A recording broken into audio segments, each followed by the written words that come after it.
Hi, I'm Sarah Schulman. I was born on 10th Street.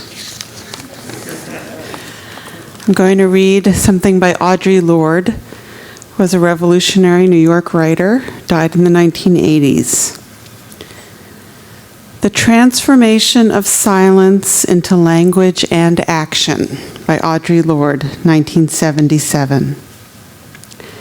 I have come to believe over and over again that what is most important to me must be spoken, made verbal, and shared, even at the risk of having it bruised or misunderstood. That the speaking profits me beyond any other effect. I was forced to look upon myself and my living with a harsh and urgent clarity that has left me still shaken, but much stronger.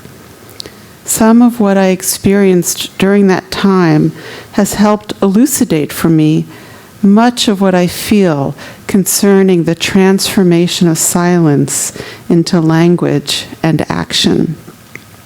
In becoming forcibly and essentially aware of my mortality and of what I wished and wanted for my life, however short it might be, priorities and omissions became strongly etched in a merciless light, and what I most regretted were my silences.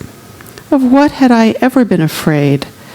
To question or to speak as I believed could have meant pain or death, but we all hurt in so many different ways all the time, and pain will either change or end.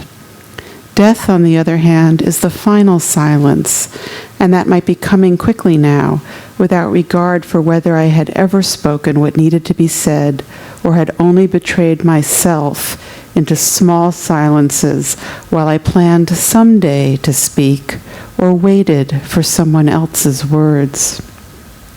I was going to die, if not sooner than later, whether or not I had ever spoken myself.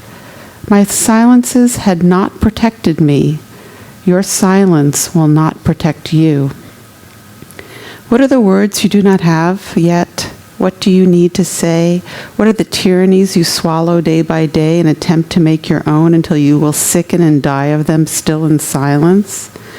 Perhaps for some of you here today, I am the face of one of your fears because I am a woman, because I am black, because I am lesbian, because I am myself, a black woman, warrior, poet, doing my work. Come to ask you, are you doing yours? And of course I am afraid because the transformation of silence into language and action is an act of self-revelation, and that always seems fraught with danger. But my daughter, when I told her of our topic and my difficulty with it, said, "Tell them about how you're never really a whole person if you remain silent, because there's always that one little piece inside you that wants to be spoken out, and if you keep ignoring it, it gets madder and madder and hotter, and if you don't speak it out one day, it will just up and punch you in the mouth from the inside." In the cause of silence, each of us draws the face of her own fear of contempt, of censure, of some judgment or recognition, of challenge or annihilation, but most of all, I think, we fear the visibility without which we cannot truly live. And that visibility which makes us most vulnerable is that which also is the source of our greatest strength, because the machine will try to grind you into dust anyway, whether or not we speak. We can sit in our corners mute forever while our sisters and ourselves are wasted, while our children are distorted and destroyed.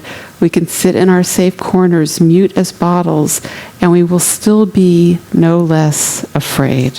Okay, thank you.